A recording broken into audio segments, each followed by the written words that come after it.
It's Red Eye Radio. Gary McNamara and Eric Harley talk about everything from politics to social issues and news of the day. Whether you're up late or you're just starting your day, welcome to the show. From the Uniden America Studios, this is Red Eye Radio. All across America, we are Red Eye Radio. He is Eric Harley, and I'm Gary McNamara.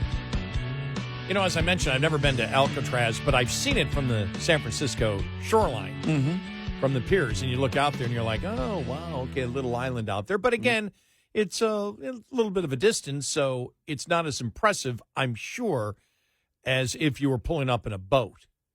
Right. You know, if you were right there. Yeah. And I say that because when I was a kid, I'll never forget the first time that I went to Attica, because I grew up not far from Attica, Attica State Prison in New York. And you pull up there, it looks medieval. Yeah. Attica looks medieval with its walls and guard towers. If there was a moat around Attica, you'd say, it fits. But it looks like a place that if you're in it, you are never getting out. And it's funny because I've seen all the different prisons. I used to be part of a charity that was actually used inmates from federal prisons. And so I've seen the minimum security prison. I've seen the medium security prison. And when they had the Supermaxes, I saw the Supermaxes. I didn't see a Supermax from inside, just the outside. And you look at it, you know, and they're pretty brick walls, but still nothing compared to the imagery of when you go to Attica and you look at it and you're like, wow, it's medieval. I mean, it's just huge. And you say, nobody's getting out. Nobody is climbing over that wall. Yeah. And I don't know how many escapes there's been. I'm sure there's been escapes from Attica, but it's probably was not over the wall. It's too big. I'm sure Trump would say, you want evidence that walls work? Attica. But yeah, I just thought it was interesting because I would like to go to Attica.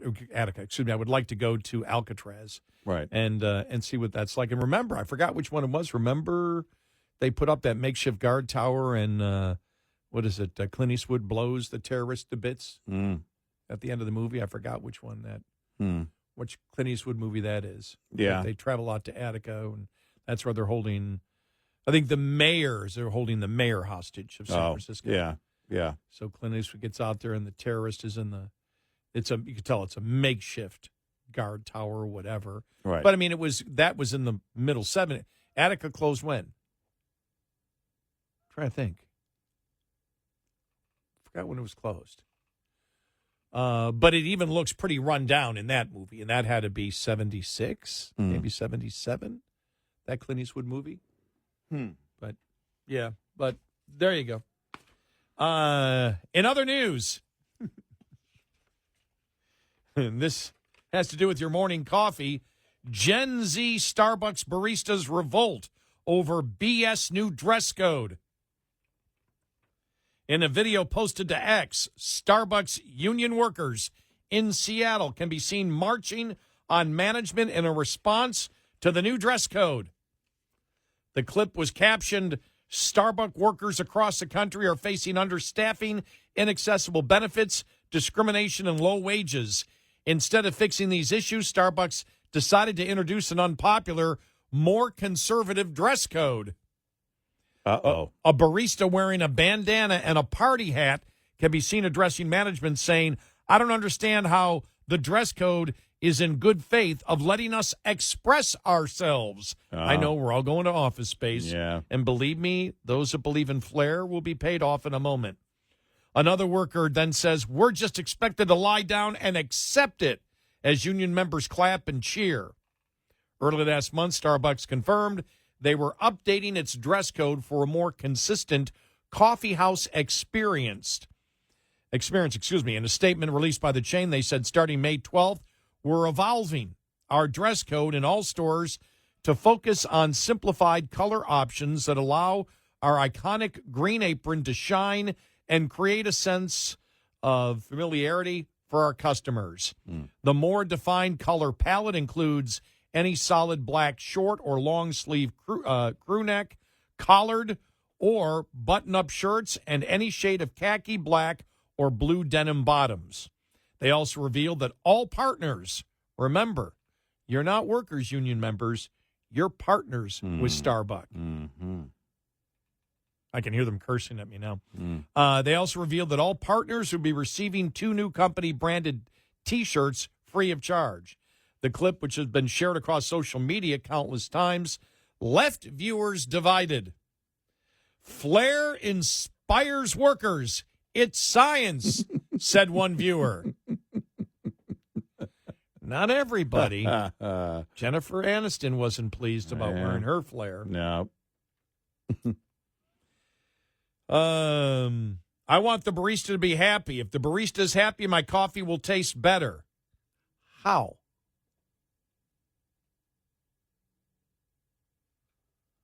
How? If my barista is happy with the dress they're in, how will my coffee taste better? That's what Are the they person saying said. are they implying That as a customer they believe that if they don't get to dress the way they want, they won't the way be happy. they want, Right. they won't follow the procedure of making the coffee? I guess so. I don't want to buy coffee from people that can't dress to express themselves, said a third person. I don't want to buy coffee from people that can't dress to express themselves. Okay, let me ask this person. Let's say a nudist applies at Starbucks. Does anybody really want that? The answer is no. So there are limitations. You would have limitations in your dress, in your non-dress code. Exactly. So what you're saying is, yeah. Others were quick to slam the clip as entitled and snowflake behavior. No one is paying these people to express themselves. Get back to the basics and serve the customers. Yeah, here's the thing. Nobody goes to Starbucks for anything other than coffee. Their caffeine fix. That's what they're going for. They don't care if their barista still works there or doesn't work there, is dressed this way or that way. Caffeine. Caffeine. You care about how they dress? Caffeine. Not that difficult. And this idea, I want to dress to express myself. Here's the other one. Go open your own coffee shop. They're also complaining about this. Just earlier this year, the chain introduced a new initiative aimed at fostering customer connection. The new policy requires store employees to write personalized notes on customers' cups. Like, let's talk race? Yeah. The directive, which into effect in February, encourages workers to add a note, such as a customer's name, a drawing, a simple affirmation, Make America great again. or a well wish. Declared unhappy workers, we don't have time for this.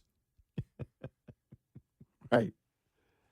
Start doodling on somebody's cup.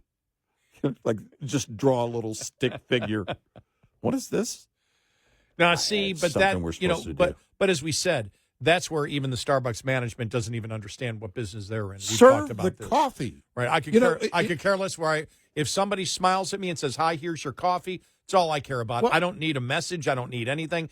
Maybe they're looking at, maybe they believe that only liberal snowflakes go to Starbucks and a verbal greeting is not enough. They need a written greeting. Otherwise, these people's feelings are hurt when they leave Starbucks. Right. Well, here's the thing.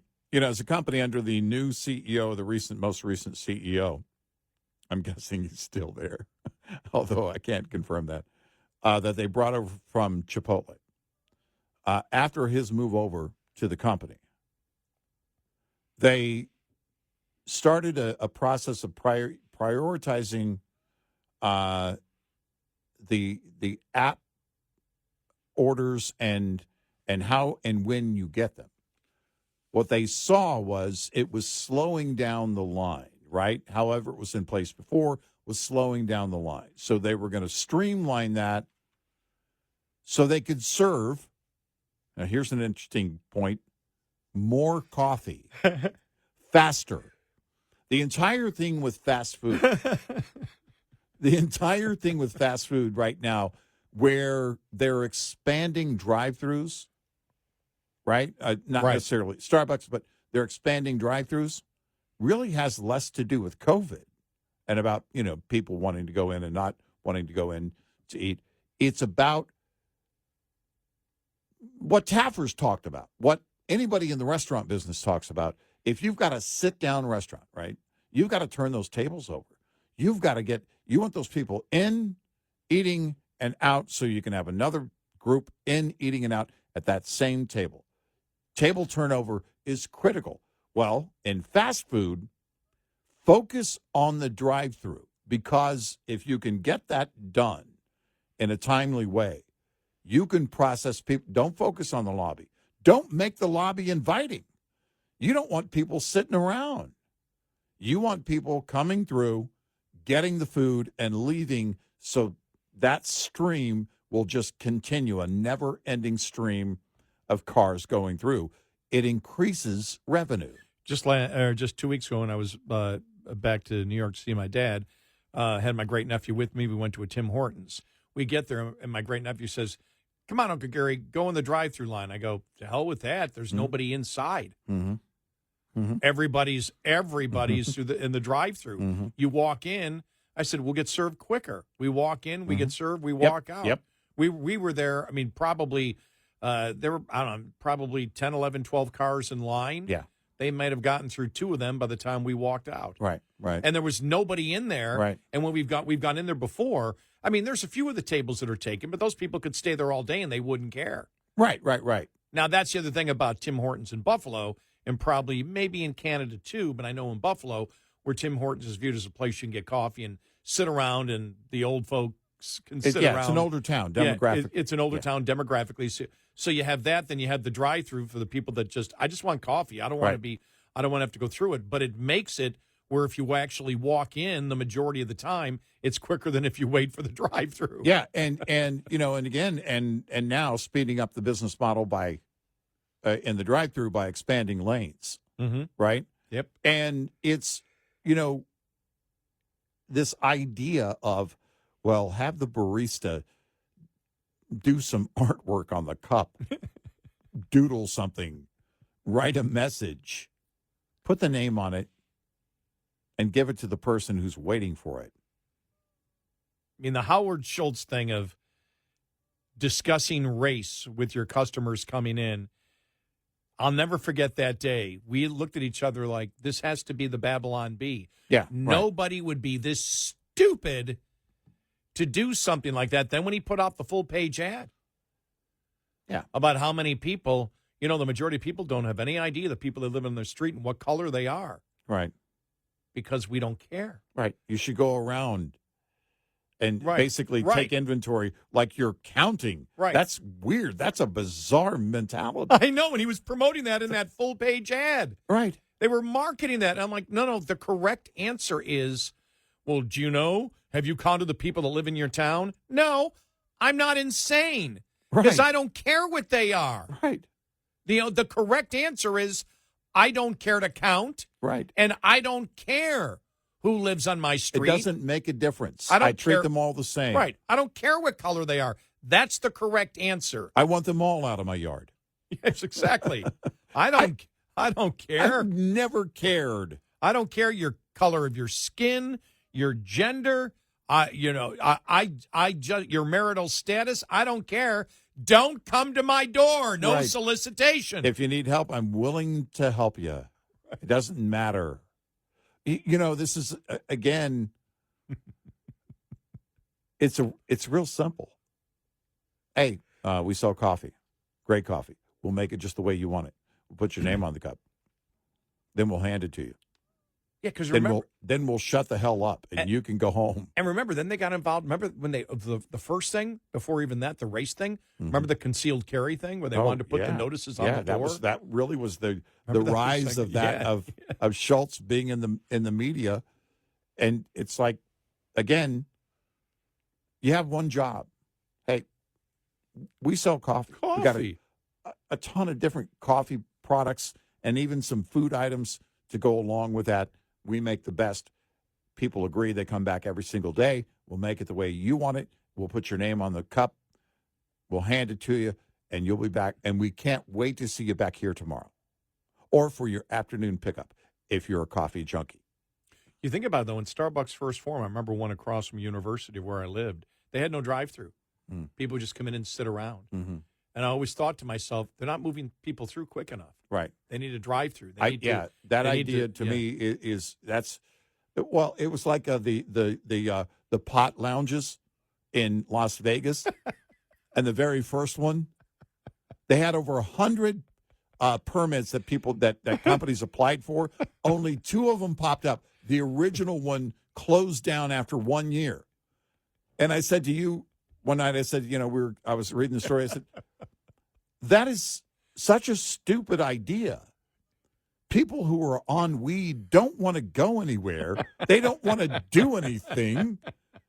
You want people just sitting around your place? They're not going to spend any money. Socialize? They're not going to dance. They're not going to do these things. Oh, they got their buds in. Right. Lounge. And I mean their earbuds. Exactly. Make sure we had the correct buds there. Right. They just want to sit around. They're not going to spend money. 866-90 Red Eye. This morning's USDA Farm Report is brought to you by House Products. Tested, trusted, guaranteed since 1920. When it comes to possible U.S. wildfire activity for May and the June through August summer period, we're probably going to be a little bit more active than we normally are across the country. National Interagency Fire Center meteorologist Jim Wallman says the May and early June forecast focuses on the southern Atlantic coast, particularly Florida, where dry weather has occurred for months. Channels that they have water are running very low. The water table is very low, and that enables the swamps to burn more readily than they normally do. Including a current fire complex in the Everglades, expected to burn until rainy season starts in late June. Traditional shifts of fire activity later in the summer are expected in the southern plains and western U.S., with concerns about raised activity in parts of the Pacific Northwest undergoing a warm and dry spring that could expose fire fuels earlier than normal. I'm Rod Bain reporting for the U.S. Department of Agriculture in Washington, D.C. This report brought to you by Cenex Fuels and Lubes. We'll be right back with more Red Eye Radio with Eric Harley and Gary McNamara.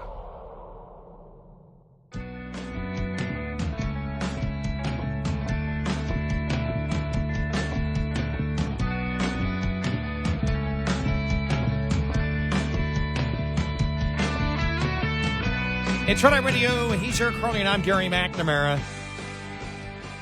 Coming up on the bottom of the hour, this headline, left-leaning protesters share their visions of an ideal America at an anti-Trump rally. We'll give some of the quotes because I look at them like, yeah, concerning what? You're upset about this, which concerns what? They just don't. I'll tell you this. Liberals are not precise in what they want. No. It was like this general broad umbrella. We want gay rights, women's rights. Which means what? Right. But we'll get to that coming up. Plus, I saw this headline, Target among the growing list of retailers dialing back on self-checkouts. Now, Target, I know, has been 10 or less for about 6 months now. Mm-hmm. They claim it's not because of theft, but they are losing a ton to shoplifting. We'll get to that coming up.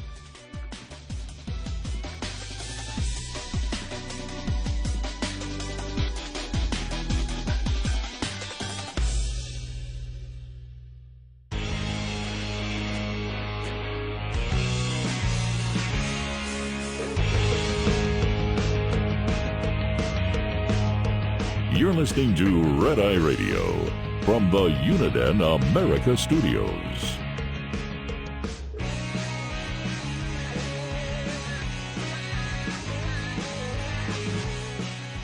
It's my radio. He's Eric Harley, and I'm Gary McNamara. Welcome and good morning. I happened to see this actually on Fox News the other day, and I forgot about it until I saw the article. And I went, oh, that's right. They were talking about it the other day on the morning show, and it was about Target. And I remember thinking to myself, well, wait a minute. You know, Target hasn't got rid of that. The headline was sort of Target has got rid of self-checkout. No, they limit it now to 10 and under. Yeah, right. Okay, and they're not that strict. If I happen to be in it, and I know everybody there, I used to make, before COVID, I probably made 5 of the people who work there banana bread every year. Because it was the first store that popped up to me, closest to me, when I moved in 18 years ago in the house. Mm-hmm. And so I got to know everybody over a long period of time. I still know everybody. I don't mind actually going to a cashier because I know them all. Like, hey, what's going on? You know, so there's a different kind of thing. But they're saying now that, do you remember when the self-service first came out and it was like, I think you should pay me. You should pay me. You should pay me. Mm-hmm. I shouldn't have to cash out. I shouldn't have to do work for part of the work. Now they're finding out that once people started using them and then they pulled back on them, people are angry because they don't want to have to deal with another human. They like dealing with the machine. Yeah. I understand that. Yeah. If I hadn't built a relationship, I want to make sure. When I say relationship, I don't mean like physical in any way. Well, let's hope not. Right. That would be weird. That would be weird, yes. Clean up aisle 3. Hey, babe, what's up? You cashing me out? But I know the cashiers, but if I'll sit there, I'll get up in line, I go, I got 12. It's okay, go through. We know that because I know everybody. Go through. There's nobody there. But it's like the retail giant Target has limited self-checkout to customers with 10 items or less, but denies the claims that the move was due to theft. Like several other retailer stores, Target has been hit with huge losses due to shoplifting, but says the checkout change is all about helping customers get in and out smoothly. A representative told Fox News Digital the change has been in the work for over a year. That's true. And was spurred on by internet testing that showed it increased customer satisfaction. By getting rid of self-checkout? No, by having self-checkout. Okay. Right. But industry experts say the theft is a major reason behind the shift. Target has been grappling with staggering losses due to what retailers call shrink, a term that includes shoplifting and inventory errors. In 2023, the company reported nearly $500 million in shrink-related losses. This is interesting. Okay, this came from California. In one dramatic case that captured national attention, a California woman was convicted of stealing over $60,000 in merchandise from Target stores by using the self-checkout machines during a 100-visit crime spree. She would scan the items, then just insert a small coin or a bill and walk out the door with everything. So if you scan it, is that what kept the alarm from ringing when you walked out? Was it the scanning of it? Because you haven't finished anything, because if you haven't put in the right amount of cash, you haven't finished anything. Right. So if you put a dollar bill in and it says, okay, waiting, you turn around, you walk out, the alarms don't get off, you walk out, and are you allowed? Well, I don't know. Do they have alarm on every item? Do they have alarm things on every item? I don't know. I mean, electronics they do, but and for some reason, Tide detergent. You know, I have. I've gotten hit a couple of times over the years with something that I would forget to scan that wasn't that expensive.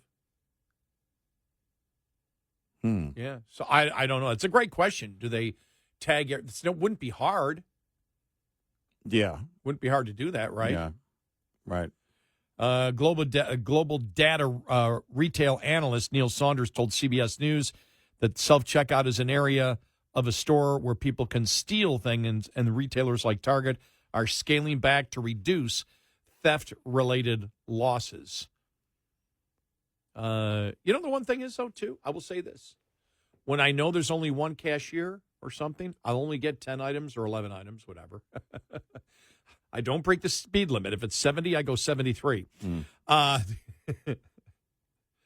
But I will say, okay, I'm going to come in next time because it's too crowded. I'm not going to sit in the cashier So, line. so they're also saying here that according to Target, internal pilot tests showed the new policy improved speed and customer satisfaction at select stores. Yeah.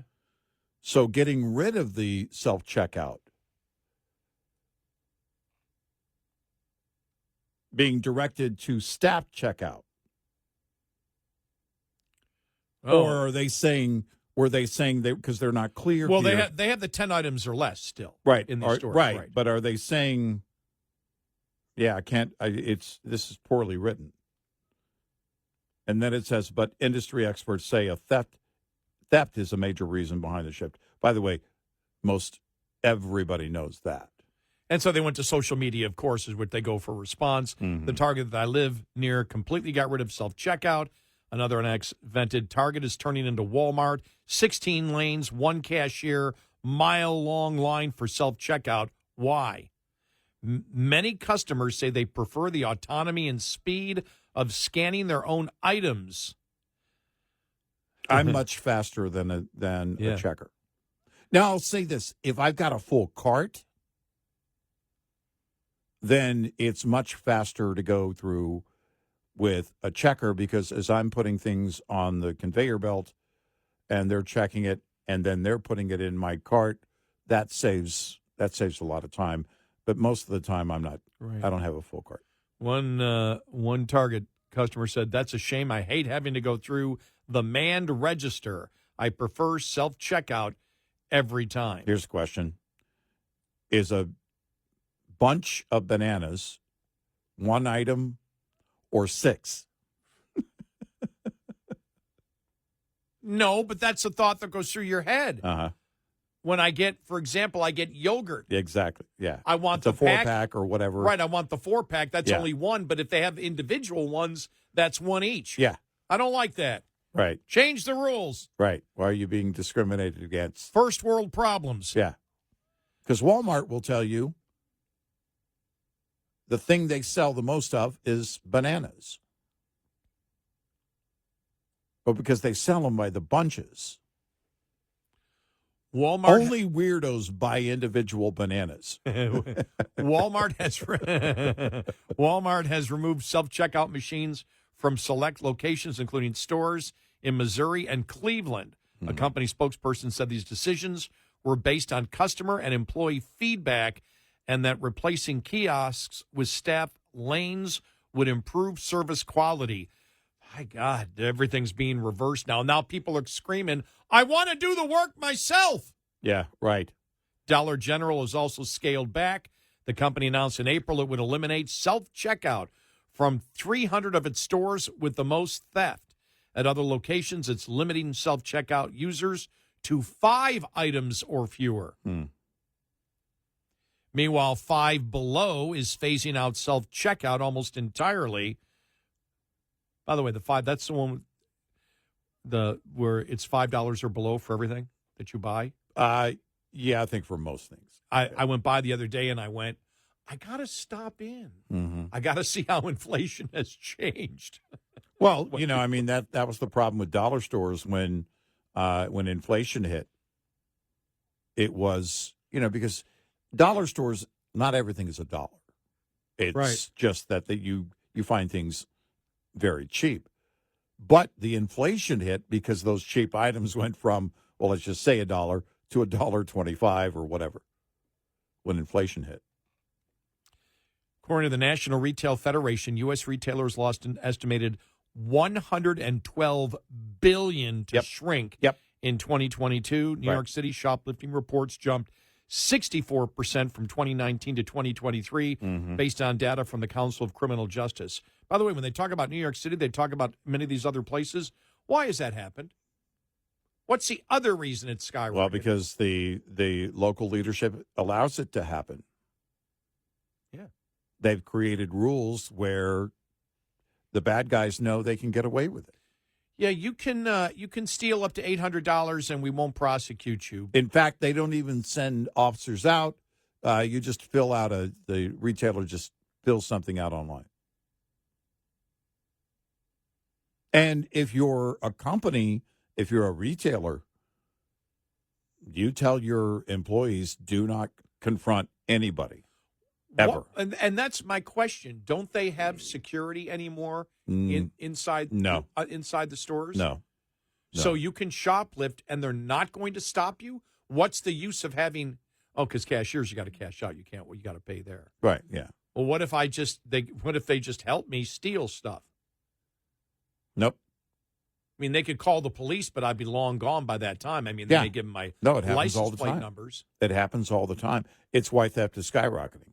I remember when I was a kid and my aunt, she worked in loss prevention, but they would grab people and hold them for the police. I guess now with the litigious society, you don't want any of your people doing that. No. Even if it's their job. Right. Loss prevention is their job. She used to follow people around. Mm-hmm. Used to follow you around. This person My dad looks like did it. My dad was undercover retail, and that was his night job. He was a cop during the day.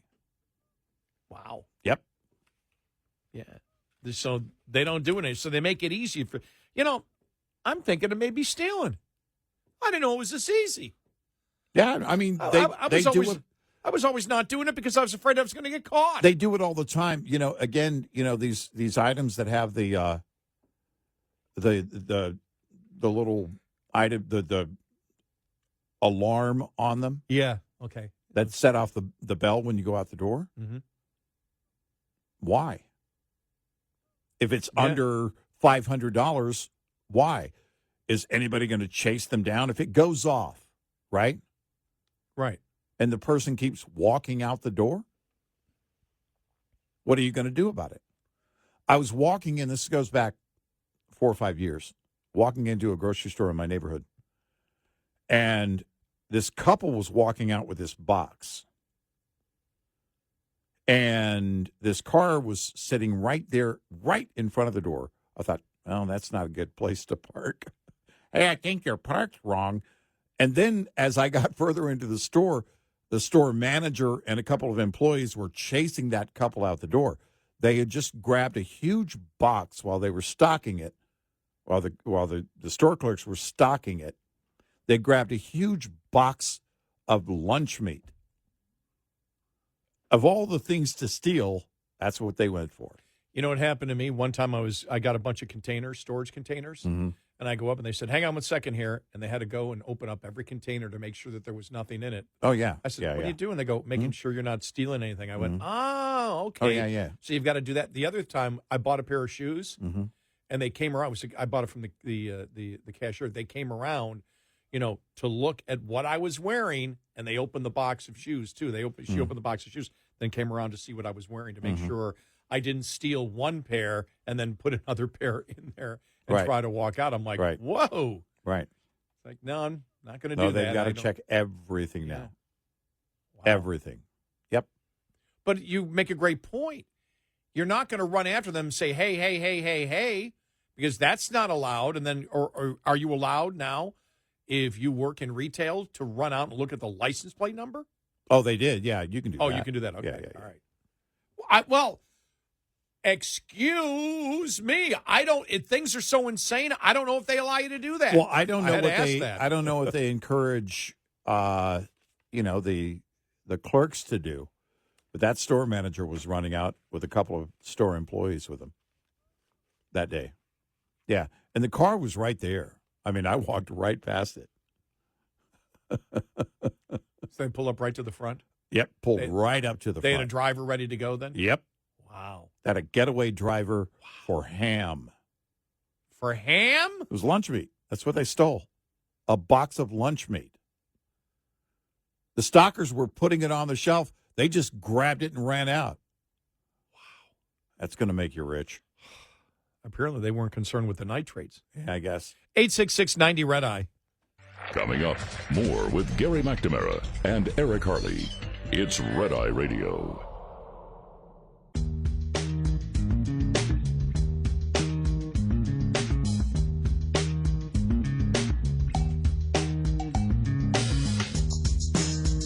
It's Red Eye Radio. He's Eric Harley, and I'm Gary McNamara. Reading this article about left-leaning protesters share their visions of an ideal America.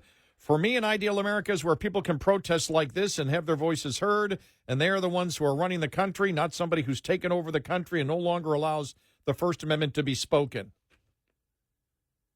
I want to live in a country where women have rights and LGBTQ have rights. Huh? Well, you can't have it both ways. Women have rights, and you want the liberal transgender movement to also have rights? Yeah, it doesn't work that way. No, they don't even know what the hell They want. have no clue.